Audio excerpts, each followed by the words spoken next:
Bonjour et bienvenue pour cette vidéo sur le fait que le personnage n'est pas un souci. Le personnage aussi, plus simplement on l'appelle l'ego. C'est du vocabulaire, donc c'est pour qu'on s'entende sur les choses, mais si on regarde bien, ça ne désigne pas quelque chose de spécifique. Si on essaie de trouver notre ego, est-ce qu'il est à l'intérieur? Est-ce qu'il est à l'extérieur? Est-ce que c'est un ensemble de traits de caractère? Qu'est-ce que c'est précisément? C'est difficile, c'est compliqué de le définir, mais c'est cette sensation en particulier de se trouver un être séparé du reste et une entité à part entière. Voilà. C'est de là que c'est la racine et c'est de là que viennent tous nos problèmes entre guillemets, mais c'est aussi de là que peuvent venir entre guillemets les solutions. Donc on va parler un petit peu de cela. Le personnage auquel on s'identifie est en fait a de multiples facettes. C'est-à-dire qu'on n'est pas toujours le même personnage. Il y a plein d'aspects de soi qui interviennent au quotidien. Et donc on va pouvoir être différentes personnes au sein même de la même personne. Le personnage, c'est quelque chose auquel on croit très jeune, puisque c'est inculqué par notre éducation, et puis on en a besoin en se structurant, on a besoin de se structurer pour pouvoir faire face aux choses, à la société et au monde, et c'est un processus naturel de formation. C'est très difficile de vivre sans ego, puisque à partir du moment où il n'y a pas de structure identitaire, on n'est pas capable d'agir. On a des réflexes instinctifs, mais on est plus proche de l'animalité, où les désirs bruts vont venir, les passions, mais pas des actions de discernement et des choses qui vont pouvoir se multiplier dans la diversité. Donc finalement on se rend compte que l'individualité est quand même nécessaire pour développer son potentiel en tant qu'être humain en tout cas, mais c'est aussi une gêne puisque dans l'identification on va trouver toutes les déformations de nos peurs, de nos désirs, de nos émotions, des attachements aux pensées et notamment le fait qu'on croit être une personne. Et donc dès qu'il va se passer quelque chose, on va se l'approprier. Voilà un petit peu ce à quoi mène le fait de s'identifier au personnage. Mais est-ce que c'est réellement une difficulté? Est-ce que c'est vraiment un problème? Voilà la question. Alors, souvent dans les approches orientales qu'on a ramenées ici chez nous en Occident, on a l'impression que l'ego doit être dissous, que c'est mauvais et qu'il faut surtout pas avoir d'ego. D'ailleurs, on dit des fois, toi, tu as trop d'ego. Voilà, calme-toi un petit peu, mais est-ce que c'est vraiment avoir trop d'ego? Est-ce qu'on peut avoir trop d'ego ou pas assez d'ego? Parfois aussi, même on dit l'inverse, faut s'affirmer. Je pense que c'est juste de se structurer, c'est-à-dire en s'affirmant, c'est d'exprimer la personne que l'on est, ou les personnages que l'on est, comme on a dit au début, on est peut-être plusieurs personnages à la fois, en tout cas à différents moments. Mais c'est pas le problème d'avoir plus ou moins d'ego. Je pense que c'est surtout le fait de croire qu'on est cet ego ou qu'on est cet individu. Et c'est ça en fait la cause de notre souffrance, c'est de s'attacher à toutes les expressions de notre individu. Donc par exemple, quand on est en conflit, et par exemple on se dispute avec un parent, on a l'impression qu'il a tort et qu'on a raison. En général c'est ça, pas l'inverse. Parfois on peut se sentir coupable bien sûr, mais souvent c'est du fait de l'autre. On s'est disputé souvent pour une broutille, mais on s'y attache tellement fort que ça devient un drame et parfois ça peut introduire une rupture totale ou partielle de notre relation. Alors on en souffre bien sûr, parce que comme c'est la faute de l'autre, il nous a fait du mal et on est une pauvre petite victime. Et on entretient cette souffrance en se rendant compte que on aimerait bien sûr retrouver la relation, mais on peut pas faire le premier pas puisque c'est l'autre qui a commencé. Donc ça serait vraiment indigne de nous-mêmes de demander pardon et de nous réconcilier. Donc on attend que l'autre vienne vers nous. Mais bien sûr, l'autre, dans sa bêtise, croit que c'est nous qui sommes responsables de la situation. Et il attend également qu'on fasse le premier pas. Donc personne ne va l'un vers l'autre, et puis du coup on peut continuer comme ça pendant longtemps. Même si ça ne dure pas si longtemps que ça peut durer quelques heures, quelques jours, quelques semaines, quelques mois, quelques années. Mais il faut bien qu'il y en ait un qui fasse la démarche de se réconcilier. Je me dis moi personnellement que autant que ça soit moi-même, si l'autre ne fait pas la démarche, parce que ça serait un peu bête de rester dans une situation où finalement on souffre tous les deux et on perd quelque chose. Parce que être en lien avec quelqu'un, c'est précieux. Et il faut pas, je pense, enfin il faut pas, c'est au choix de chacun, mais je pense que c'est peut-être dommage de rater l'occasion de rencontrer la réalité à travers une rencontre personnelle avec cette personne. Et autant sauter sur l'occasion et à un moment donné mettre un petit peu sa fierté de côté, mais en fait c'est surtout son attachement. Parce que quand je me sens blessé et que j'ai l'impression que c'est la faute de l'autre, en fait c'est un refus de laisser tomber les armes parce que je suis sur la défensive, parce que dans la blessure qui est apparue, émotionnelle ou psychologique, enfin psychique on va dire, l'individu se protège en mettant les choses à l'extérieur. Parce que, en fait, la blessure est toujours intérieure. À l'évidence, si je regarde bien dans ma vie, il y a des moments où il y a des choses, il y a des gens qui ont eu des actions négatives vis-à-vis de moi, qui ont été blessants, enfin qui auraient pu être blessants en tout cas, mais ça ne m'a pas touché. Par exemple aussi, quand je vois des gens se disputer à la télé, est-ce que je regarde un film et un couple qui se sépare, et ça fait référence aussi à moi-même un petit peu, un moment difficile dans mon couple. Est-ce que je suis touché par ça? Est-ce que je suis en colère vis-à-vis de ça? Alors peut-être que ça va me rappeler un petit peu ma situation, mais est-ce que je suis aussi en colère que si jamais j'ai une altercation avec mon conjoint, ma conjointe? Bah non, parce que je sais que c'est un film et que ça ne m'appartient pas. Alors en fait, il se passe la même chose. Quand je me projette dans la situation et que je m'attache à ce sentiment, à cette émotion, je m'identifie au film. Et en fait, on peut prendre le recul en se rendant compte que c'est une facette de soi-même qui s'attache à cela, à cette situation, mais ce n'est qu'une facette de soi-même et qu'elle n'existe là que momentanément, c'est ma spécialité de buter sur les mots, j'ai l'impression en ce moment. Elle n'existe que momentanément et ça va disparaître comme c'est apparu. Il faut pas rejeter les émotions ou les pensées. C'est pas, comme on disait, dissoudre toute l'individualité et ne plus rien ressentir, être insensible et ne plus penser à rien. Non, pas du tout. C'est plutôt vivre la chose sur l'instant, mais ne pas se l'approprier, c'est-à-dire ne pas la renforcer, ne pas la prolonger, ne pas l'entretenir tout simplement.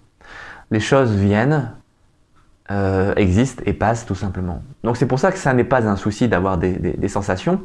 Simplement, c'est apprendre tout doucement à ne pas les retenir, ne pas s'y attacher. Alors ça, c'est ça qui est difficile en fait. Parce que c'est toujours plus simple de ne rien ressentir et de dire moi je suis serein en toute situation, que de vivre quelque chose de fort et de ne pas ressentir de peine ou de souffrance vis-à-vis de la chose qui m'a touché. Il y a toujours quelque chose d'un petit peu, mésinterprété, c'est que la réalisation des choses ne correspond pas à un vide. Elle est issue du vide, parce que la réalité, en fait, comme le disent les Tibétains, est néant, c'est-à-dire qu'elle est vacuité. Il n'y a pas de choses réelles qui soient dans la forme, dans les phénomènes, mais ce sont des manifestations de la réalité, et en tant que telles, ils ne posent pas de difficultés, puisque en fait à leur état originel ils sont complètement vides. Mais dans leur expression il y a un vécu humain, et ça évidemment ça existe, on le perçoit et ça nous touche. Donc on peut difficilement ne pas être touché, même si à certains moments, peut-être dans des phénomènes de conscience, des expériences de conscience, on peut vivre le vide à un certain niveau qui fait qu'on n'est peut-être pas affecté par les situations extérieures d'une certaine manière. Mais il est possible qu'en parallèle de cette expérience de vide, l'individu soit quand même touché. Il n'y a pas de paradoxe à vivre à la fois la conscience telle qu'elle est, la réalité dans sa simplicité, et en même temps de se vivre comme être humain, comme personnage incarné, et de ressentir de la peine, de la douleur, de la joie, de la tristesse, du plaisir, etc., etc., et de ressentir parfois de la colère, de réagir à certaines choses. Simplement, c'est qu'il n'y a pas de rebondissement sur cette expression de soi, c'est-à-dire qu'on n'a pas la sensation que c'est un individu qui l'exprime, en tout cas on ne s'y attache pas, et donc la chose apparaît et il y a juste une conscience de ça, comme mouvement d'énergie, et il n'y a pas de questionnement par rapport à cela, ça apparaît et ça disparaît comme je le disais. Donc en fait finalement, à chaque fois que l'individu va s'exprimer, bah, cela ne sera vu que comme l'expression de l'individu, si on peut le dire en mots, mais il n'y a pas en fait vraiment de formulation d'un individu, c'est-à-dire que c'est quelque chose qui vient, qui émerge, et c'est tout. Voilà, ça émerge et c'est tout. Il n'y a pas le questionnement par rapport au fait de savoir si le fait de ressentir par exemple de la colère, c'est un problème par rapport à notre spiritualité. En fait, ce n'est pas un souci d'être en colère, ce n'est pas un souci d'être triste. Je parle des émotions plutôt négatives, parce qu'en général, les gens pensent que c'est le négatif qui est à chasser et d'être toujours heureux, joyeux. Mais en fait, le fait d'être joyeux, par exemple, ça peut être un problème, parce que si on se laisse emporter par la joie, eh bien, on déborde de soi-même. C'est-à-dire que on entre dans la dualité des choses, puisqu'on fait de la joie un objet. Et on va renforcer ce sentiment, et dès que ça va être cassé parce qu'il y a une situation qui nous le coupe, eh bien on va être énormément malheureux. Alors que le fait d'être heureux, joyeux, le fait de se sentir bien, n'est que l'expérience du moment. Et ça passe comme toute chose. Donc c'est pas ça l'ouverture, et ce n'est pas ça l'expérience de la réalité. Ça fait partie de l'expérience de la réalité, mais ça n'est pas l'entièreté. Voilà. Et l'expression individuelle est nécessaire pour pouvoir interagir et évoluer dans le monde, pour pouvoir tout simplement se comporter vis-à-vis des autres, vis-à-vis des environnements extérieurs, se préserver aussi. Hein. L'instinct de préservation, la protection biologique, c'est très important. Mais au fur et à mesure, on peut apprendre à ne plus avoir peur pour sa propre personne. En tout cas, moins. Sentir le danger n'est pas avoir peur systématiquement d'être en danger. C'est pas la même chose. C'est une vigilance, une conscience de ce qui potentiellement peut menacer notre corps, notre vie, mais ce n'est pas entretenir systématiquement la peur de mourir. C'est pas la même chose. Voilà. Et tout doucement, lorsque le personnage n'est plus un problème, eh bien, on se rend compte que les peurs vont se transformer. Peut-être qu'on aura toujours peur de mourir, parce que finalement, c'est quand même quelque chose, c'est une aventure. Mais on n'aura pas peur de mourir parce qu'on va disparaître. On aura peur de mourir comme l'émotion de ce que l'instant présente. Alors ça peut paraître complètement débile ce que je dis ici, parce que quelle est la différence entre avoir peur de mourir par le fait qu'on va disparaître et avoir peur de mourir par la réalité de la chose? Eh bien, le gouffre est immense. La peur de mourir peut venir ou ne pas venir, mais comme je l'expliquais juste avant, c'est ce qui apparaît sur le moment.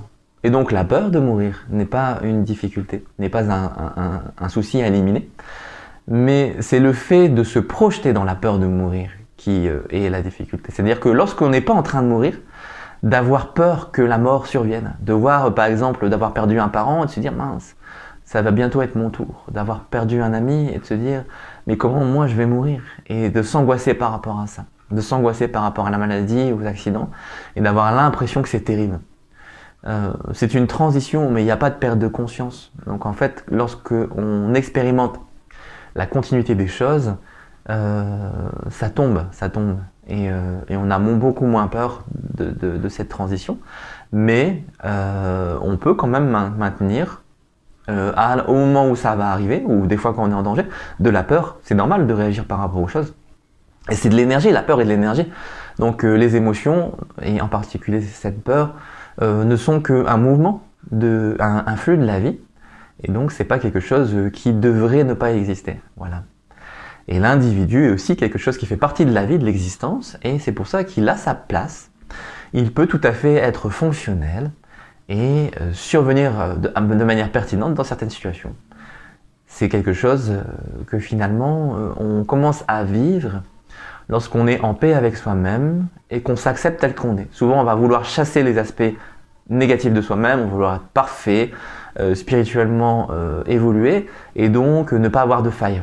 Mais il y a une tromperie là-dedans, c'est-à-dire que déjà on ne sera jamais parfait comme dans un idéal, où on aura toutes les actions complètement justes, en tout cas dans son propre regard, on aura toujours l'impression qu'il y a quelque chose qui coince, mais c'est le fait de ne pas se pencher, de ne pas se lamenter sur ses propres imperfections qui importent, et accepter la part d'ombre, comme l'on dit, qui est en soi-même, qui restera probablement toujours en soi-même.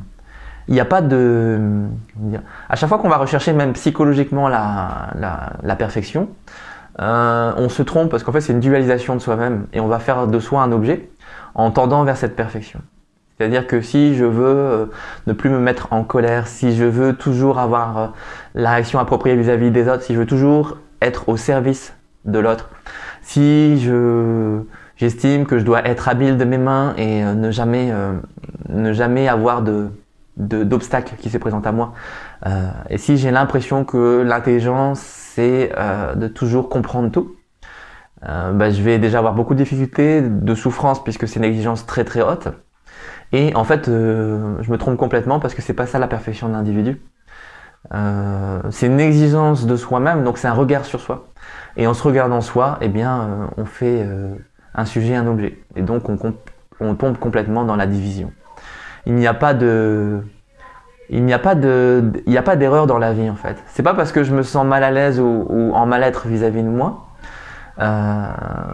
que je suis moins évolué, moins éveillé qu'un autre. En fait, si vous regardez bien sur le cheminement de chacun, il y a toujours eu des difficultés par rapport à certaines situations dans la vie. Il y a beaucoup de personnes éveillées ou de personnes en éveil qui ont eu des situations très compliquées. Ils se sentent très très mal. Mais de là, elles se sont aperçues que il y avait dans ce cheminement, il y avait déjà l'éveil en fait. Il y avait déjà la réalisation de ce que l'on est, de notre nature. Et donc, elles ont réussi par ce déclic à laisser tomber l'attachement au personnage. Et donc, elles ne se sont pas détachées complètement du personnage, parce que dans ce cas-là, à mon avis, on se retrouve en psychiatrie si on laisse tomber complètement le personnage, mais parce qu'on se décroche de la réalité concrète.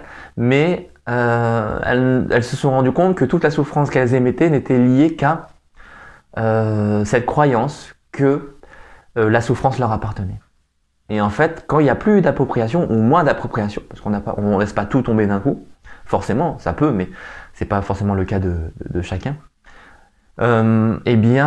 automatiquement, la dépression, le sentiment de mal-être va tomber. Parce que il peut être toujours présent à certains moments, mais il n'y a plus l'entretien. Et quand ça n'entretient plus, il n'y a plus de boule de neige et ça ne croît plus. Donc ça ne dure qu'un instant, enfin qu'un moment, ça peut durer un certain temps, mais ça ne se prolonge plus, les affres ne durent plus des plombes, quoi. Voilà. Et c'est ça en fait, ne pas accepter son aspect sombre, c'est en fait s'entretenir la souffrance. Donc il faut se permettre ses faiblesses, il faut se vivre tel que l'on est sur le moment, et quand on n'est pas heureux, quand on est malheureux, quand on est triste, quand on n'est pas bien, eh bien il ne faut pas le refuser, c'est le vivre sur le moment. Et en fait on va s'apercevoir que ceci aussi est vide, c'est-à-dire que si on l'expérimente à fond, si on arrive au bout de cette perception, on se rend dans l'évidence qu'il n'y a rien finalement. Ça sort de nulle part et donc ça n'a pas d'existence propre et il n'y a pas de souffrance de quelqu'un. C'est la souffrance telle qu'elle est, mais elle n'appartient à personne. Et ça c'est un petit peu paradoxal et le mental ne veut pas l'admettre, donc il va toujours le rattacher à l'individu. Et c'est ça en fait qui est gênant, c'est quand ça se rattache à l'individu. Mais si le mental ne fait pas cet effort-là, s'il n'a pas ce réflexe-là, et que progressivement il laisse la chose exister telle qu'elle, il n'y aura pas la même difficulté, et on peut pouvoir surmonter l'épreuve du moment comme quelque chose qui finalement se fait. En fait, les choses se font et il n'y a personne pour les faire. Mais comme il n'y a personne pour les faire, l'épreuve n'est pas une véritable épreuve, c'est juste une difficulté qui se vit elle-même telle qu'elle est, mais il n'y a pas l'expression d'une souffrance incroyable et tellement difficile qu'on va laisser tomber.